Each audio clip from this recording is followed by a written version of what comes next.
Bonsoir, mes très chers frères et très chères sœurs, d'ici d'Équateur ou de Quito, et tous ceux qui vous entourent.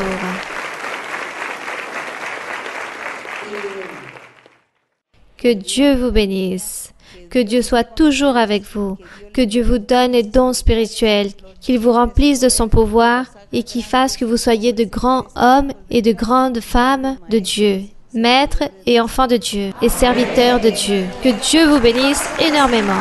Maintenant, nous allons commencer avec nos questions. Avec les questions de ce soir. Bonsoir, ma très chère sœur. C'est une promesse accomplie que le Seigneur aujourd'hui est en train de voir, cette grande promesse du Seigneur. Ma sœur Mara Luisa, un grand bonjour de l'œuvre ici de Quito, côté sud. Et avec une grande allégresse, nous attendions ce merveilleux moment. Ma question se base sur la miséricorde de Dieu, ma sœur.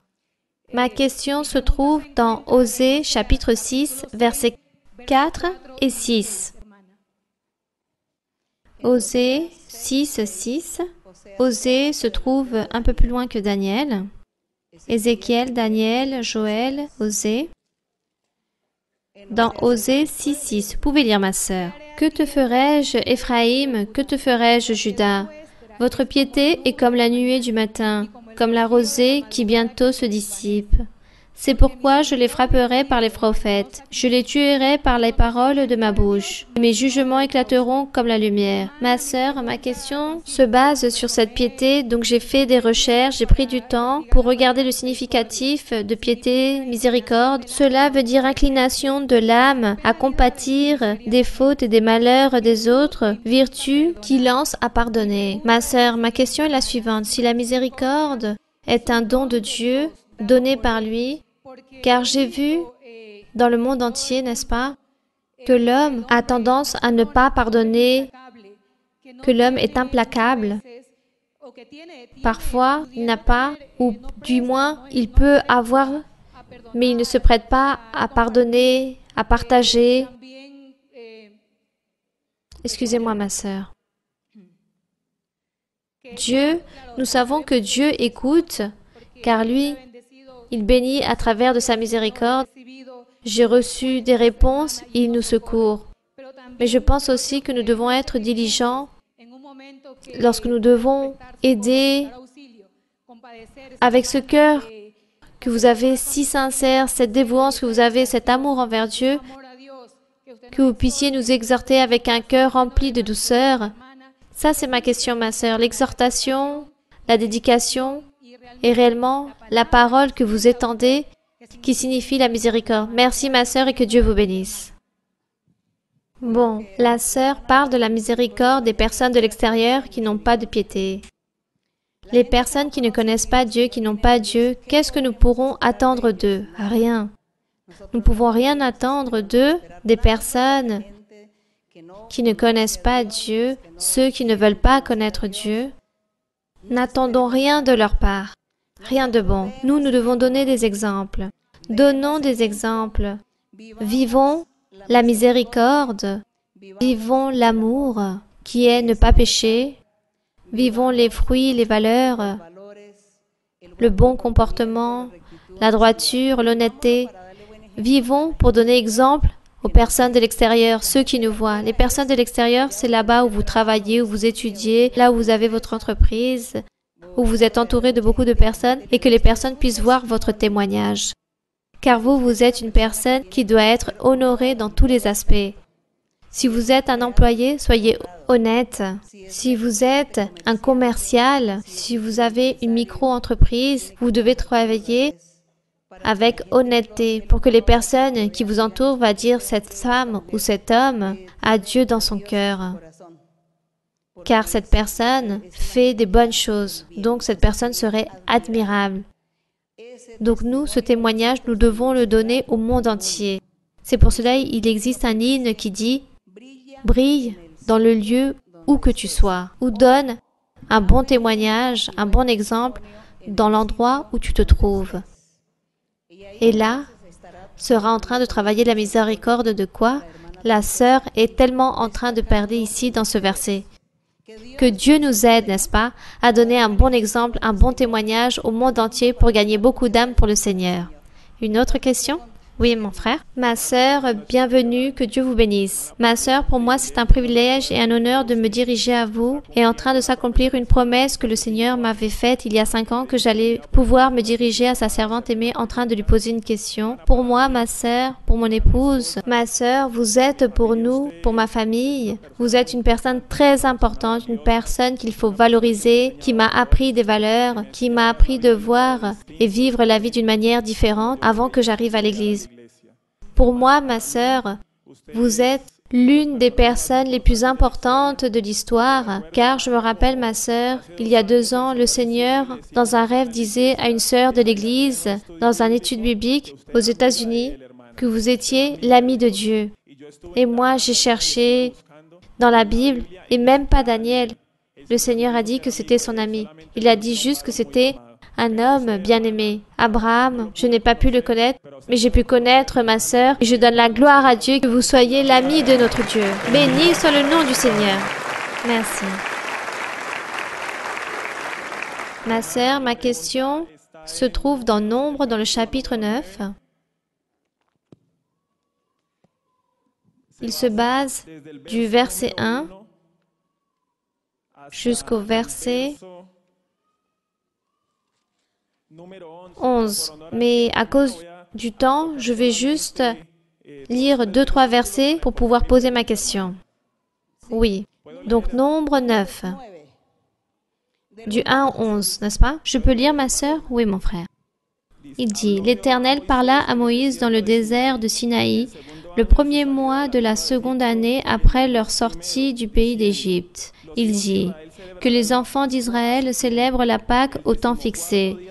Vous la célébrerez au temps fixé le 14e jour de ce mois. Entre les 2 soirs, vous la célébrerez selon toutes les lois et toutes les ordonnances qui s'y rapportent. » Le verset 5 dit ainsi, « Et ils célébreront la Pâque le 14e jour du 1er mois, entre les 2 soirs, dans le désert du Sinaï. Les enfants d'Israël se conformèrent à tous les ordres que l'Éternel avait donnés à Moïse. » Mais ici, dans le verset 6, il dit que certains étaient impurs à cause d'un mort et ne pouvaient célébrer la Pâque ce jour-là. Et d'autres étaient partis en voyage. Et le Seigneur donne l'opportunité et il dit qu'ils puissent célébrer une nouvelle Pâque dans le verset 11. C'est au 2e mois qu'ils la célébreront le 14e jour entre les 2 soirs. Ils la mangeront avec des pains sans levain et les herbes amères. Ma sœur, nous avons appris dans les études bibliques que la Pâque, c'est le Seigneur Jésus-Christ. Lui, il a réalisé cet unique sacrifice pour donner accès à ce lieu saint où nous pouvons profiter de la présence de notre Dieu. Mais mon doute, ma sœur, c'est pourquoi le Seigneur a permis dans la même année, il ne dit nulle part dans la Bible, dans le 2e mois de cette même année, puisse se célébrer de nouveau cette Pâque pour ces personnes qui étaient impures. Est-ce que c'était une dispensation pour ce temps d'avant? Non, cela est arrivé à l'époque jadis, à ce moment-là. Eux, ils étaient encore dans le désert. Et comme ils étaient dans le désert, alors, il n'y avait pas toute la conformité, la commodité, tout ce que Dieu avait exigé de faire par rapport à la Pâque, par rapport au temple. Et eux, ils faisaient certaines choses selon la manière comme ils vivaient et tout ce qu'ils avaient dans le désert. Mais Dieu leur a parlé et leur a dit, un jour, lorsqu'ils allaient entrer dans la terre du Canaan, ils allaient avoir un temple fixe. Ils devaient tous se soumettre à faire les choses selon comment Dieu l'avait enseigné à Moïse. Là-bas, dans le désert, Dieu fut plus flexible et laissait passer beaucoup de choses par rapport à leur situation, car eux, ils étaient en train de réaliser un pèlerinage d'un endroit à un autre, en train de vivre d'un endroit à un autre. Et cela est arrivé à l'époque d'avant. Mais ensuite, cela a pris fin. Tout a changé lorsque le temple, lorsqu'ils sont arrivés à la terre du Canaan, tout a changé. Ils n'ont même pas fait tout ce que Dieu leur avait ordonné à travers Moïse. Le peuple n'a pas fait tout cela. Et nous continuons à lire l'histoire et nous voyons que beaucoup d'années sont passées, beaucoup de rois, tout d'abord les juges, ensuite les rois, et même encore les personnes ne faisaient tout ce que Dieu avait ordonné à travers Moïse. Ils n'ont pas accompli cela. Ils accomplissaient certaines choses, mais pas toutes.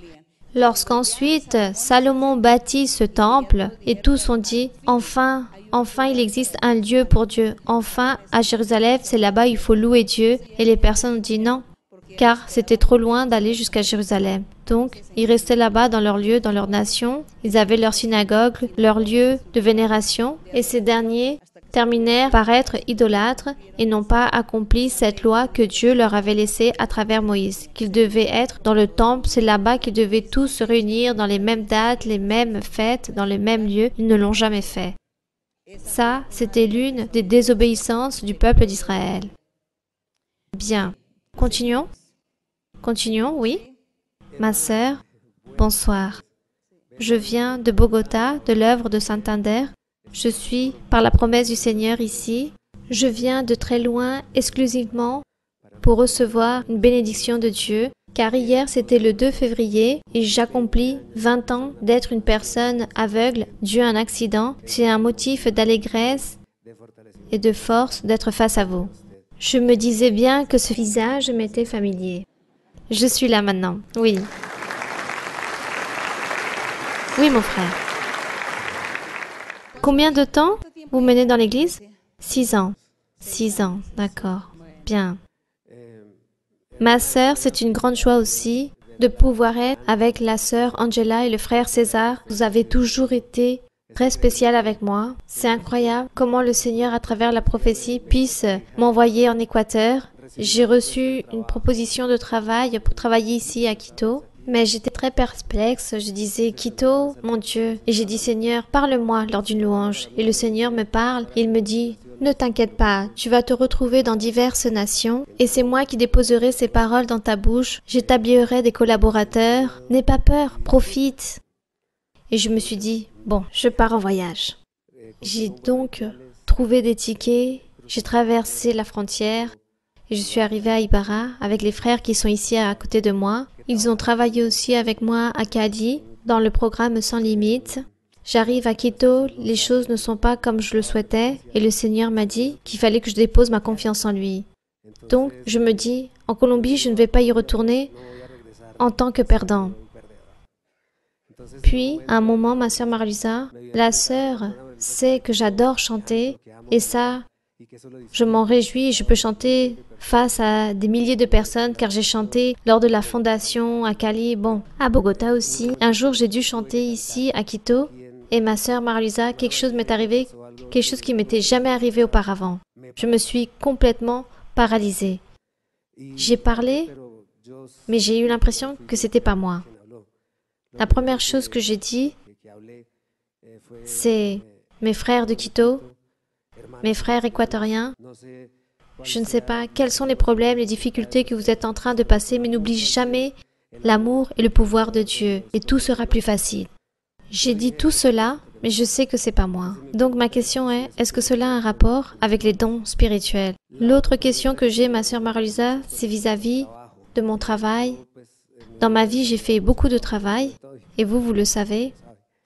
Et de ce fait, j'ai une question à vous poser par rapport à un verset biblique de Ecclésiaste 3, 22. Gentiment, un frère qui est à mes côtés va me le lire ici. Merci beaucoup ma sœur et je vous aime beaucoup. Comme vous le voyez, je suis encore là.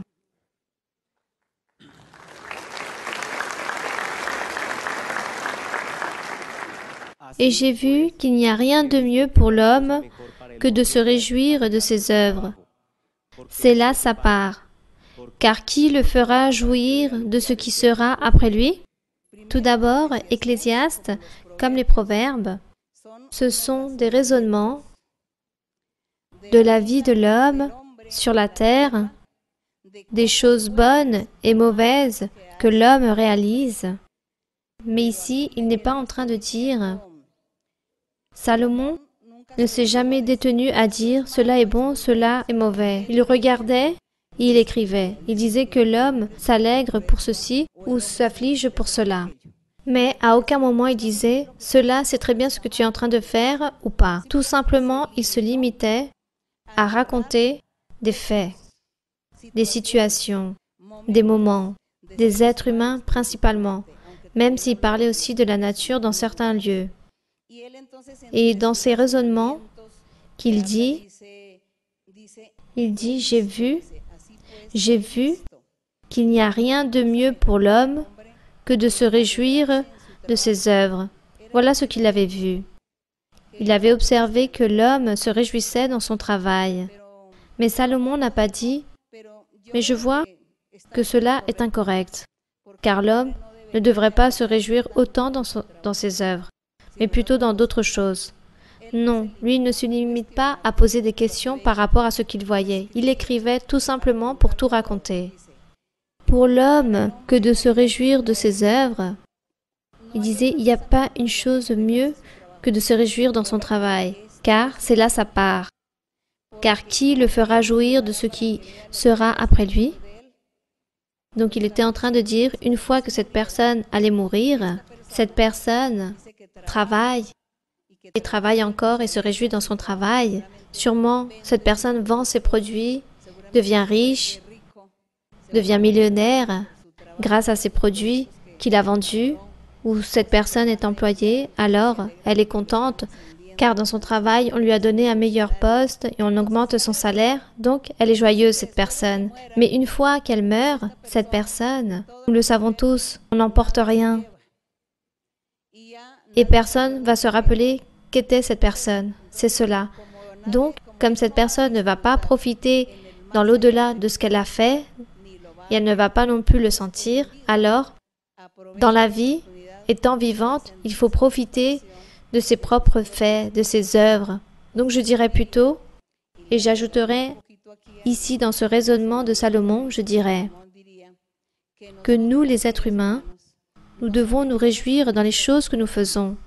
Mais avant de nous en réjouir et nous en prendre plaisir dans nos œuvres, dans notre travail, ou dans tout ce que nous puissions faire dans les choses physiques et matérielles de la vie, avant cela, soyons heureux parce que nous vivons la vie mais en plaisant à cet être suprême. Vivons la vie, nous travaillons, mais en remerciant Dieu et en train d'être reconnaissants que c'est Dieu qui nous donne tout. C'est pas nous-mêmes ou par notre propre effort ou parce que nous sommes plus intelligents ou par notre savoir, mais c'est Dieu qui veut nous donner ou pas.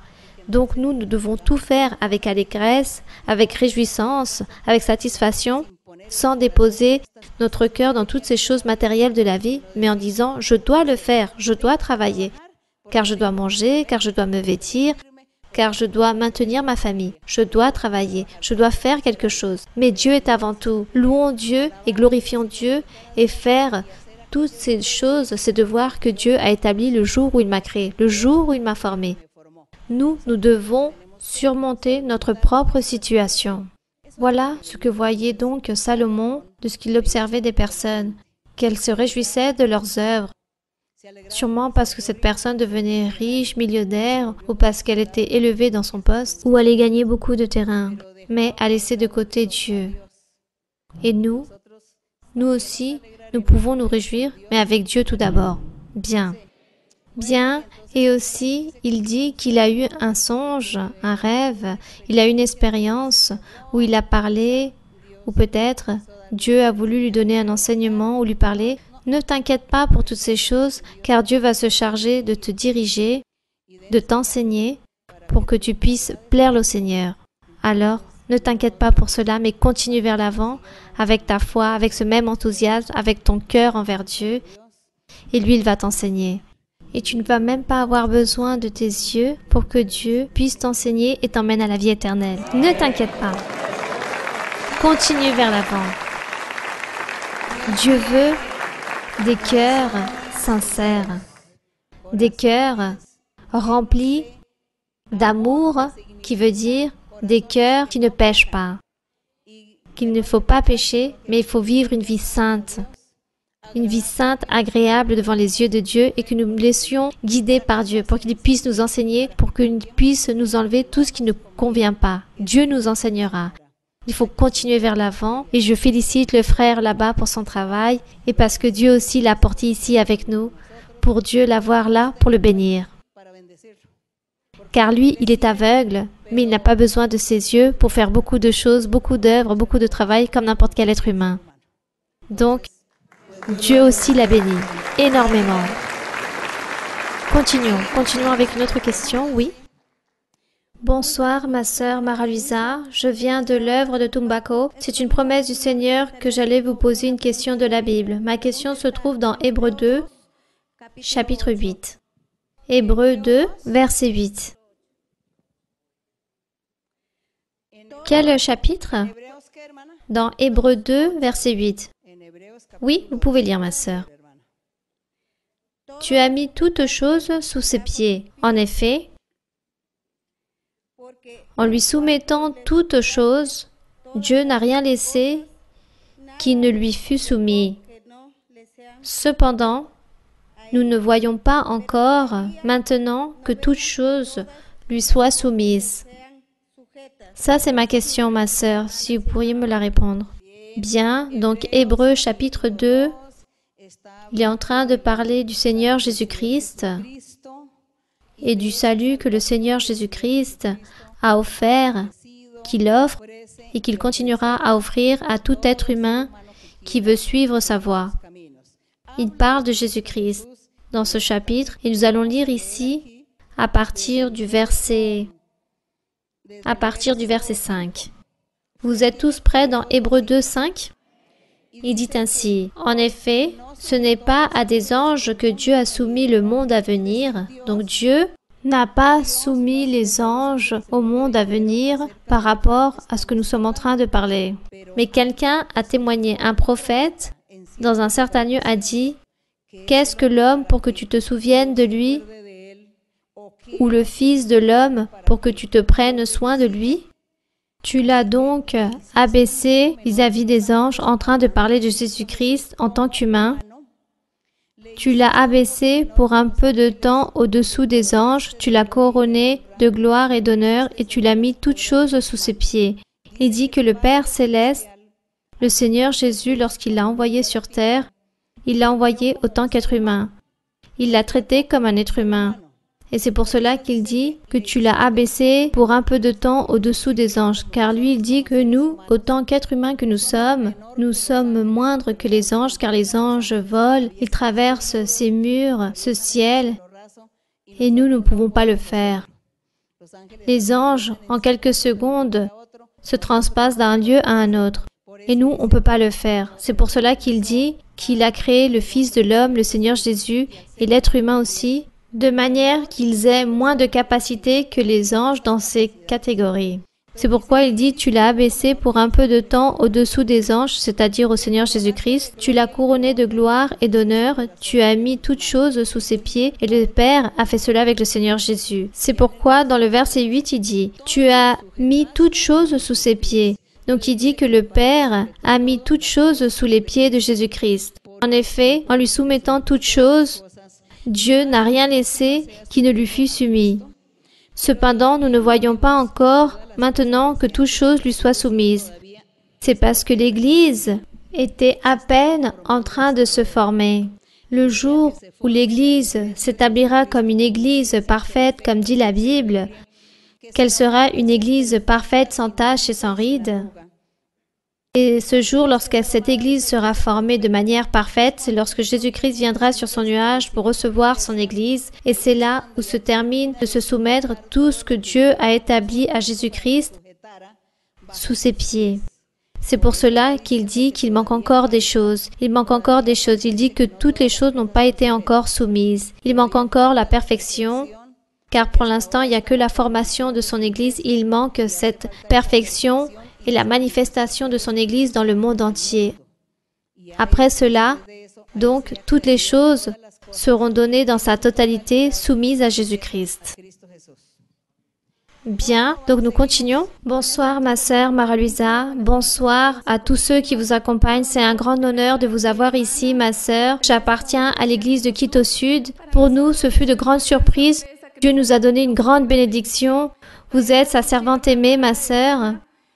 Lorsque je suis venue ici à l'église, j'avais cette inquiétude et je disais, qui est-ce cette sœur Mara-Luisa? Jusqu'au jour où le Seigneur m'a permis d'obtenir ce livre de Vivencias et de mieux vous connaître. Je vous aime beaucoup en le Seigneur, ma sœur Mara-Luisa. Bienvenue et j'espère que durant le temps de votre séjour ici en Équateur, vous puissiez être bien accueillis.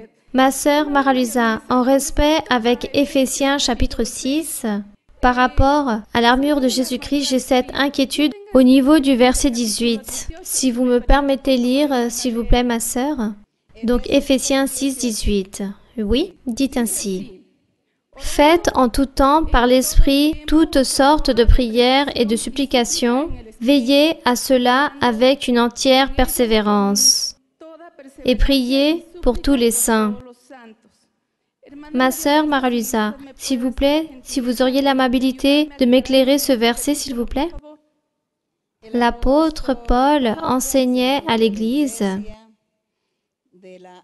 vis-à-vis de l'armure. Il disait que tous, nous devons avoir un vêtement très spécial, un habit spécial pour être ferme dans notre vie spirituelle.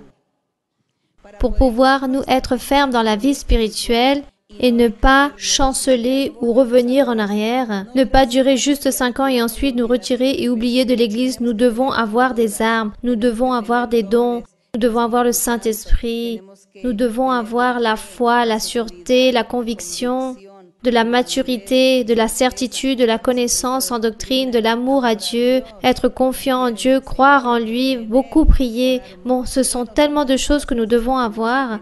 Il dit que tout cela, c'est une arme. Nous devons être vêtus de l'armure de Dieu pour que nous puissions être fermes devant toutes les attaques du diable.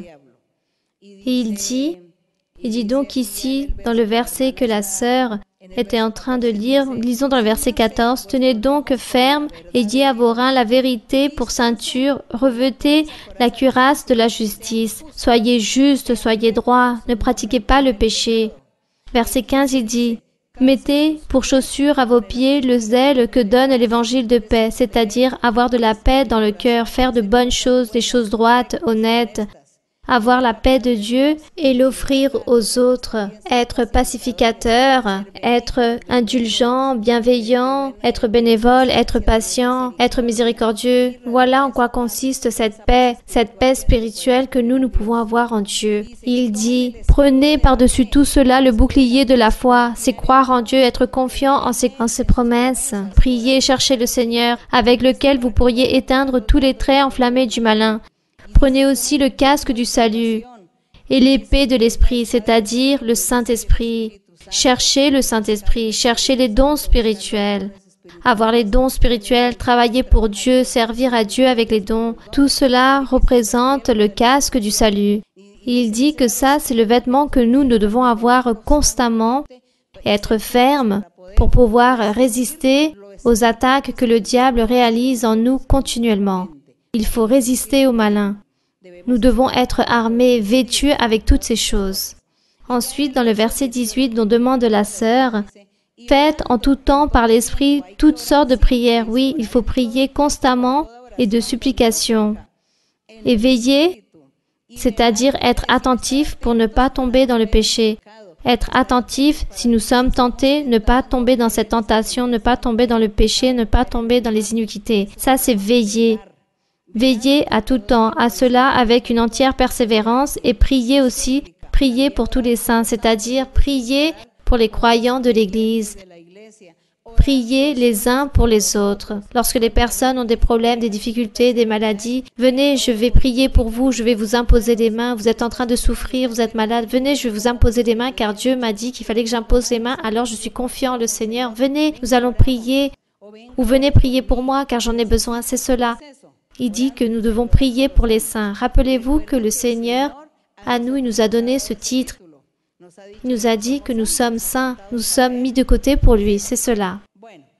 Une dernière question? Oui? Oui, mon frère. Bonsoir, ma très chère sœur. Je suis très reconnaissant avec notre Dieu et avec vous qui êtes venus nous voir.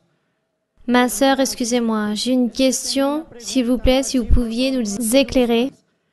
Il dit ainsi dans Luc 14, 23, dans lequel? Luc 14, 23. Donc Luc 14, 23, oui?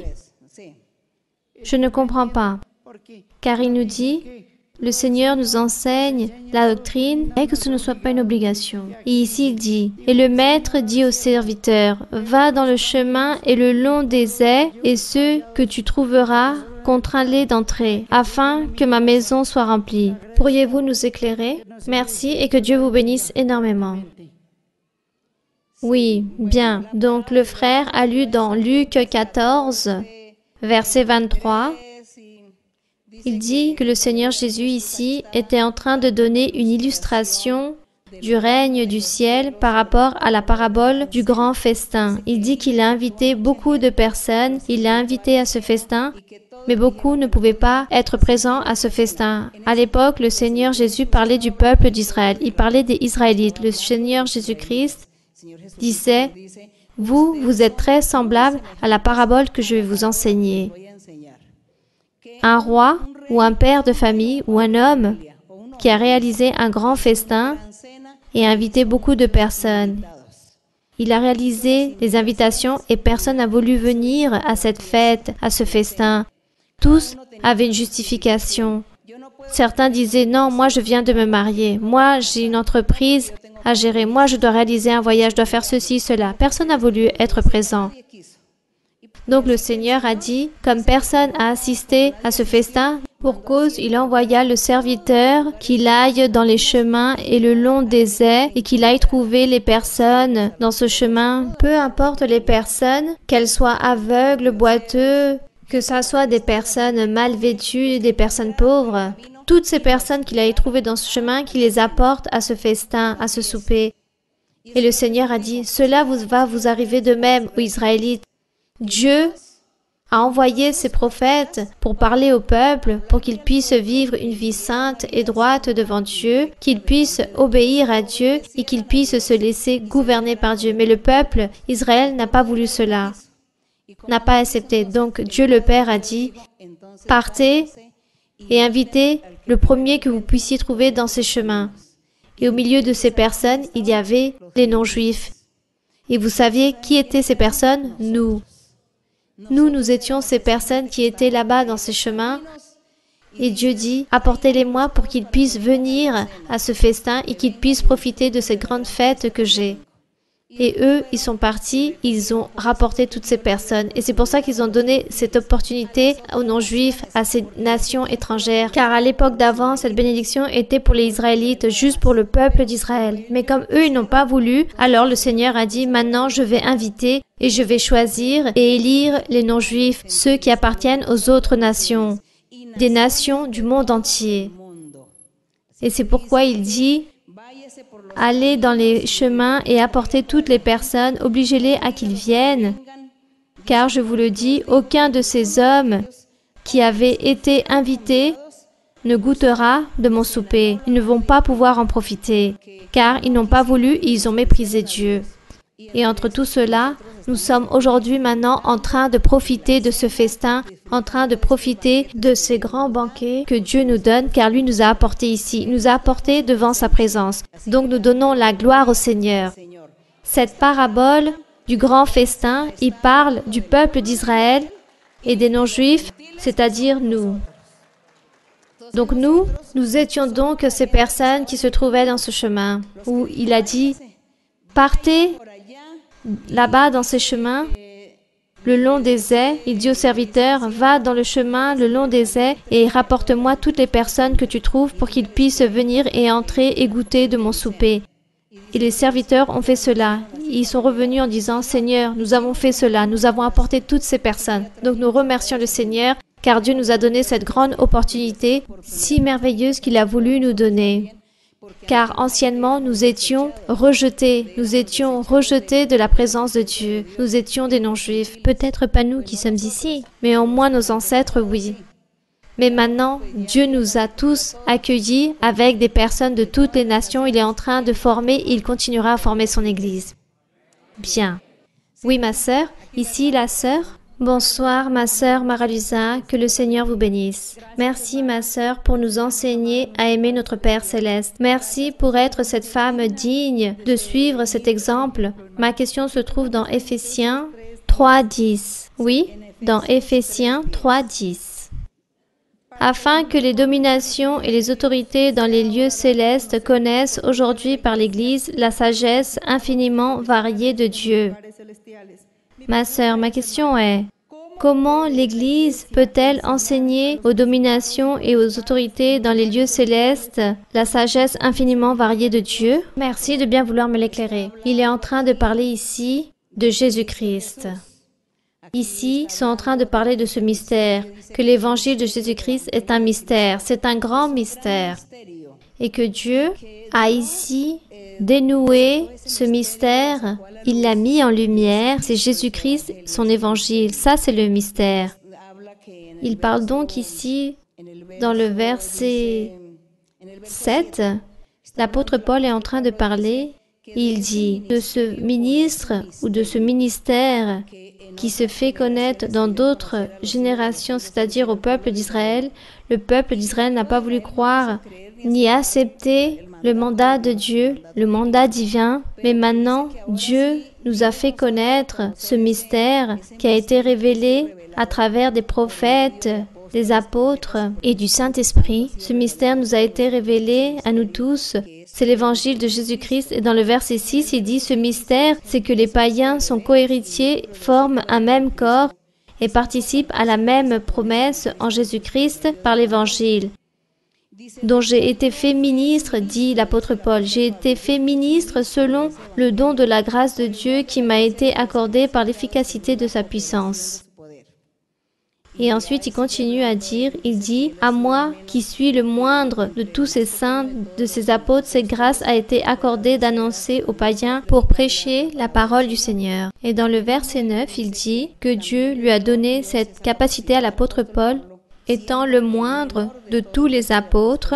Il lui a donné cette capacité et cette autorisation pour pouvoir tous les éclairer à propos de la dispensation du mystère caché. Ce mystère caché, il parlait de l'évangile pur du Seigneur. De tout temps en Dieu, des mystères cachés de tout temps en Dieu qui a créé toutes choses. Verset 10. Afin que les dominations et les autorités dans les lieux célestes connaissent aujourd'hui par l'Église ou par les croyants en Jésus-Christ, puissent se faire connaître la sagesse infiniment variée de Dieu. Toutes ces dominations et ces autorités dans les lieux célestes, il se réfère à toutes ces personnes importantes et grandes qui existent dans le monde. Ce sont des personnes qui gouvernent et qui sont influencées par les forces du mal, par le même diable, disons-le ainsi. Dans le monde, nous voyons les gouvernements, ceux qui dirigent, ceux qui ont un pouvoir sur le pays, et on voit que toutes ces personnes ne cherchent pas Dieu. Et la plupart ne savent même pas que Dieu existe. Mais eux aussi, ils possèdent ces autorités, ces dominations qui sont des mauvais esprits, ce pouvoir de l'ennemi qui possède les personnes, possède les gouverneurs, les rois, les présidents, les ministres. Il possède toutes ces personnes, les scientifiques aussi, la technologie, les grands penseurs. Tous ces mauvais esprits, toutes ces dominations des airs qui dominent, se posent sur l'être humain et les remplit de certaines capacités. Mais cette personne commence à être, oui, intelligente, et comme cet individu peut être doté de cette capacité d'intelligence, alors on peut le nommer de président, ou bien aussi gouverneur, roi. Voilà ce qui est arrivé depuis le début, depuis le commencement où Dieu créa l'homme. Les autorités et les dominations, c'est-à-dire le diable avec toute son armée, ont possédé les êtres humains et c'est pour cela que les êtres humains ont occupé beaucoup de lieux, beaucoup de postes dans le monde entier. Et ils ont beaucoup de capacités. Et les personnes s'oublient de Dieu. Donc Dieu a voulu choisir un peuple pour lui, entre autres le peuple d'Israël, mis à part que ce peuple c'était Dieu. Dieu allait leur donner les capacités, l'intelligence, la façon de gouverner, qu'ils puissent avoir eux leurs lois, qu'ils puissent être un peuple unique pour Dieu, mis à part de toutes les autres personnes qui étaient gouvernées pour ces autorités et ces dominations des airs, qui possèdent les personnes et leur donnent toutes ces capacités, et leur font même qu'ils pêchent car les personnes vivent dans le péché et ne se rappellent jamais de Dieu. Lorsque l'évangile du Seigneur Jésus-Christ arrive, lorsque Jésus-Christ vient sur terre, et voit son peuple d'Israël, qui le méprise, alors Dieu avait déjà ce plan. L'Évangile va être prêché du monde entier. Le monde entier va écouter l'Évangile et va voir les miracles et les prodiges et le pouvoir de Dieu. Et c'est pour cela qu'il dit, ce n'est pas tant à l'être humain, mais aux autorités et aux dominations. Eux étaient en train de posséder les personnes. Donc, par exemple, s'il existe un président qui est possédé par un mauvais esprit, il lui donne peut-être l'intelligence, les capacités. Cet esprit peut-être lui donne toutes les astuces pour pouvoir gouverner et faire beaucoup de choses, pour pouvoir dominer, humilier un peuple. Là se trouvent ces dominations, ces autorités dans les lieux célestes avec cette personne, et cette personne est en train de faire toutes ces choses aidée par quelqu'un de surnaturel. Et peut-être ces personnes écoutent l'évangile de Dieu ou quelqu'un lui parle de Dieu et lui dit « Regarde, Dieu existe, Dieu réalise des miracles » ou Dieu directement lui parle, alors cette personne va dire « Oui, il existe un Dieu, il existe Dieu, il existe une église, il existe de bonnes personnes, des personnes qui font le bien, des personnes qui ont Dieu en eux. » Donc là, se fera connaître l'Église du Seigneur Jésus-Christ où l'Évangile prêché par Jésus-Christ se fera connaître à ces dominations. Ce n'est pas que l'Évangile va voler dans les airs, non, comme ça à travers les ondes, non. Mais c'est aux mêmes personnes qui vivent dans le monde, possédées par, dit ici, par les dominations et les autorités dans les lieux célestes. Et eux vont arriver à connaître qu'il existe un Dieu tout-puissant qui gouverne le monde, qui règne, qui a une église, qui ont des croyants, des serviteurs, qui sont heureux, qui peuvent profiter de bénédictions spirituelles, de dons spirituels. Donc, ça, c'est ce qu'il dit ici, que l'Évangile, qui était un mystère caché, a été révélé pour éclairer aux personnes, car il dit pour que cette sagesse infiniment variée de Dieu puisse être connaître par ses dominations et ses autorités dans les lieux célestes. Donc vous savez maintenant qui sont les dominations et les autorités dans les lieux célestes. Il s'agit d'esprits et de puissances qui sont venus à l'homme pour les posséder. Vous avez déjà entendu dire que dans le monde, il y a eu des génies, n'est-ce pas? Des personnes intelligentes, des grands penseurs, des philosophes, n'est-ce pas? Ce n'est pas que humainement, ils ont eu ce pouvoir ou cette connaissance ou cette intelligence. C'est parce que quelqu'un leur a donné, car cela est reçu d'être surnaturel. Et c'est pour cela que ces personnes sont importantes dans le monde et ont des postes très importants dans le monde. Mais eux, lorsqu'ils écoutent l'évangile du Seigneur Jésus-Christ, ils vont reconnaître et vont dire réellement, les enfants de Dieu, les croyants en Jésus-Christ ou l'Église de Jésus-Christ sont plus puissants que nous. Ils savent plus que nous, ils sont heureux et Dieu est là avec eux, plus qu'avec le reste de nous tous, qui avons fait tant de choses dans le monde. Nous avons gouverné le monde, tout est entre nos mains. Et c'est cela. Nous sommes gouvernés par Dieu. Nous, autant qu'enfants du Seigneur, nous avons l'Esprit Saint qui est en train de nous gouverner à travers Dieu et nous l'avons parce que Dieu nous l'a donné. Si vous parlez de belles choses, c'est parce qu'en vous, il y a un être supérieur qui vous fait parler des choses bienveillantes. Si vous réalisez de bonnes actions et miséricordieuses, c'est parce qu'il y a un être suprême qui existe en vous qui vous oblige à faire des choses bonnes et miséricordieuses. Car en tant qu'humains, nous ne pouvons rien faire. C'est quelqu'un qui nous gouverne. Le monde aussi qui n'a pas Dieu, eux aussi sont gouvernés par ces dominations, par ces autorités.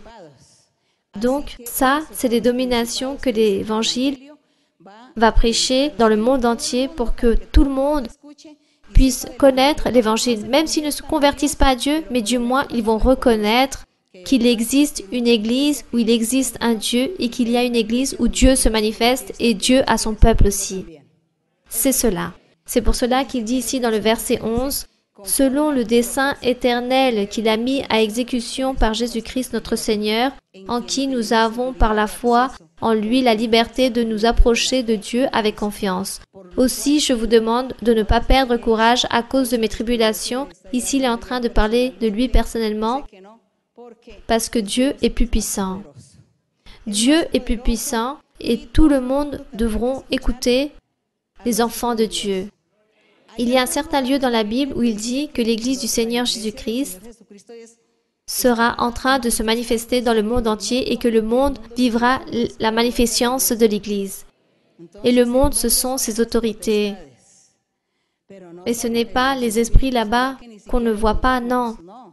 Ces esprits possèdent un corps, un être humain, et fait que cette personne travaille d'une certaine façon. Nous voyons beaucoup de choses dans beaucoup de pays. Bon, mes frères et sœurs, il faut essayer de comprendre la Bible et de cette façon, nous allons encore plus valoriser les choses de Dieu, ce que Dieu a fait pour nous, ce que Dieu fait pour nous, ce que lui, il est en train de faire pour nous. Aimons Dieu, cherchons Dieu, continuons vers l'avant. Le premier lieu pour le Seigneur, aimons-le avec tout notre cœur. Car nous ne sommes pas gouvernés par ses autorités et ses dominations, mais par notre Dieu. Et lui, c'est lui qui nous remplit. Le Seigneur, que la gloire soit pour notre Dieu. Le Seigneur nous possède. Son Esprit Saint nous possède. Et nous serons de grands hommes et de grandes femmes de Dieu. Grands de manière intelligente, sages, maîtres, philosophes, apôtres, prophètes de Dieu. C'est cela, car lui aussi, il veut se manifester. Et nous aussi, nous devons dire au Seigneur, nous voulons être gouvernés par toi, Seigneur. Viens demeurer dans ma vie, viens demeurer et habiter dans mon cœur, pour que ce ne soit pas juste le monde qui gouverne, et que nous ne soyons plus obligés d'être gouvernés par ces hommes qui sont là-bas, remplis de leur folie sans savoir ce qu'ils font, car ils sont possédés par ce qu'il ne faut pas. Bien, donc la miséricorde du Seigneur est ainsi. La miséricorde du Seigneur sera avec nous, et nous allons donner à notre Dieu ce que lui, il mérite, la meilleure chose. Nous allons donc nous mettre debout, et nous allons bénir le Seigneur, chantons au Seigneur un cantique. Le cantique 135, marchons avec foi, chantons au Seigneur, pour que nous puissions commencer à prier. Que ça soit au niveau des maladies, des miracles, des besoins, tout ce que vous avez besoin aujourd'hui, Dieu est là pour vous donner ce que vous avez besoin. Dieu va vous donner et va exaucer tous vos vœux. Nous allons prier, mais nous allons d'abord chanter. Gloire à Dieu. Béni soit le nom de notre Dieu. Béni soit Dieu. Gloire au Seigneur.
Gloire à Dieu. Louange et honneur et gloire à notre Dieu. Béni soit notre Père céleste. Tu es puissant.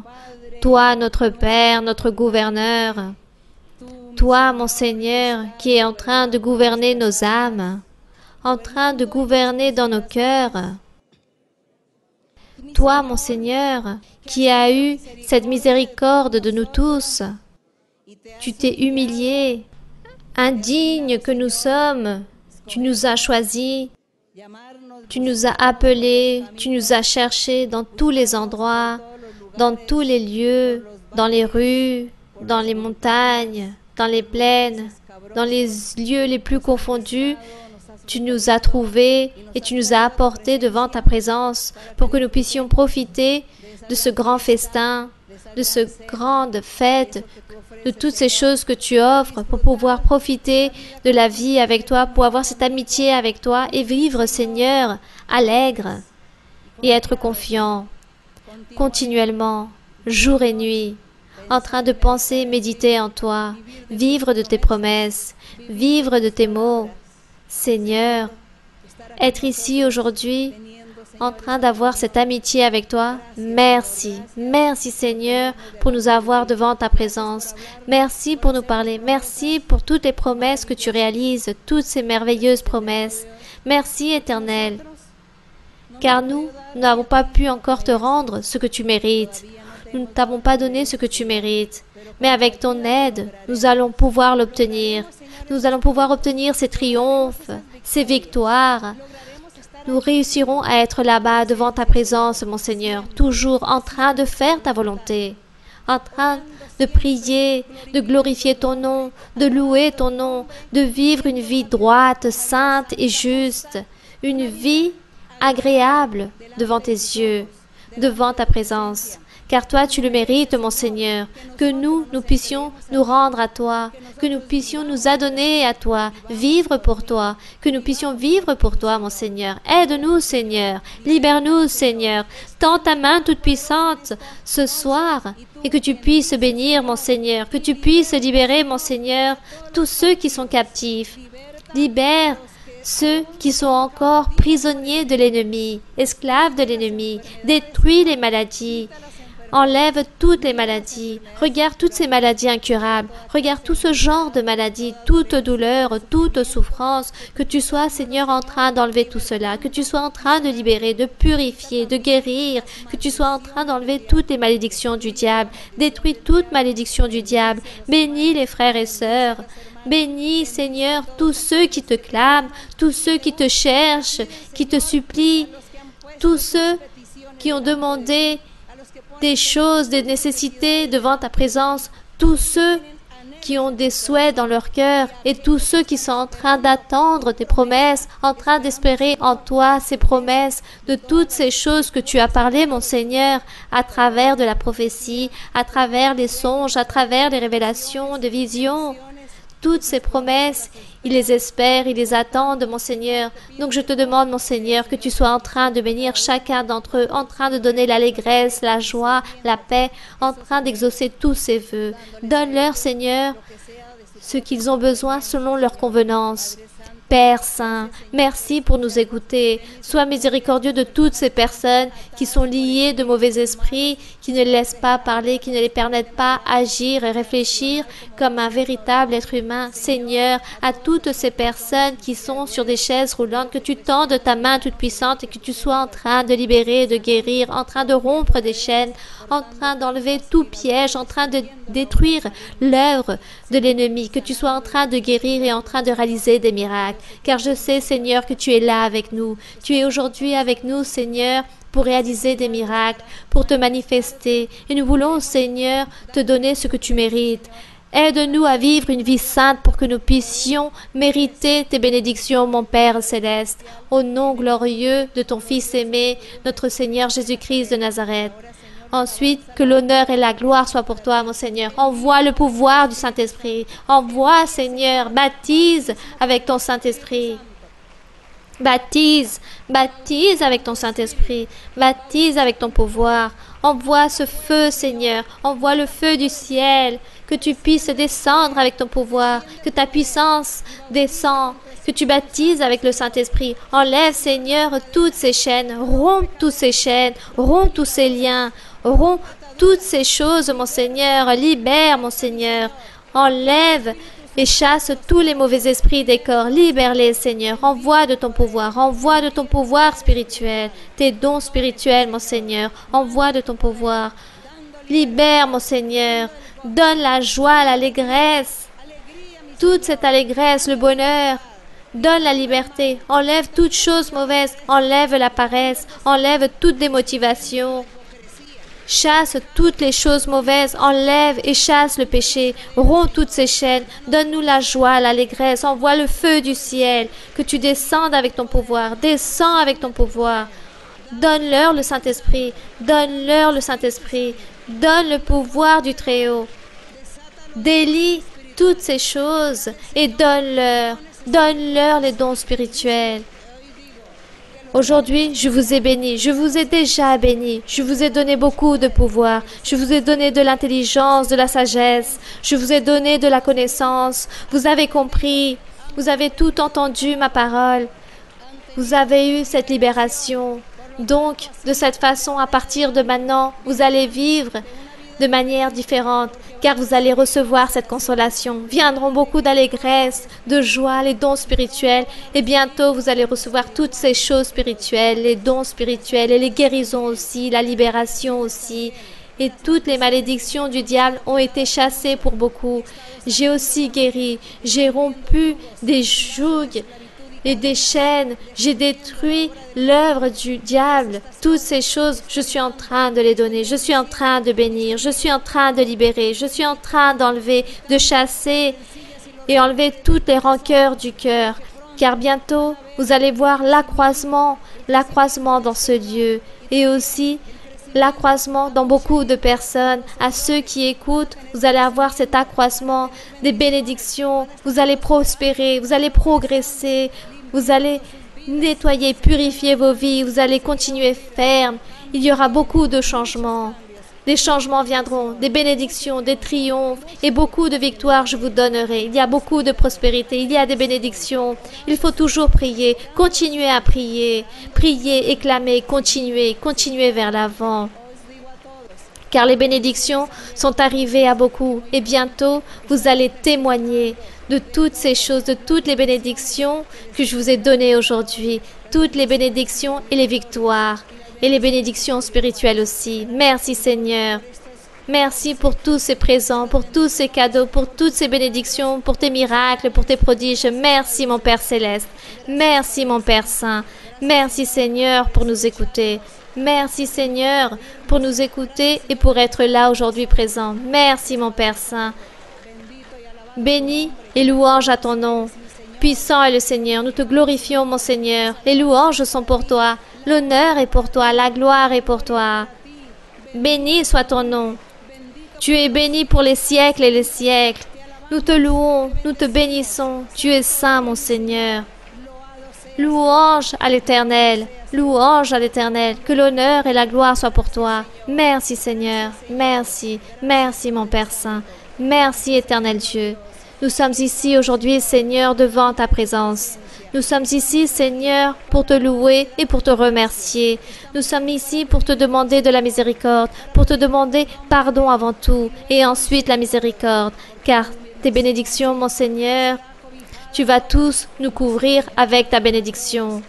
Tes grandes bénédictions, alléluia, puissant, puissant est le roi omniprésent. Merci, alléluia, gloire à ton nom, gloire à Dieu. Tu es le Très-Haut pour toujours, tu es le roi. L'Éternel règne, il est vêtu de magnificence. Merci, alléluia, puissant est le Seigneur, gloire au roi. Béni soit Dieu, béni soit mon Seigneur. Merci mon Père, merci Seigneur.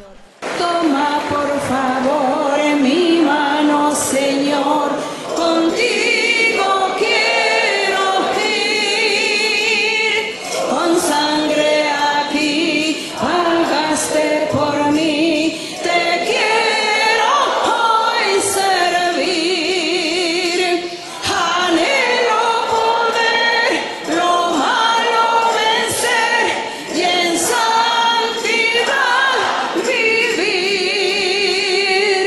Toma por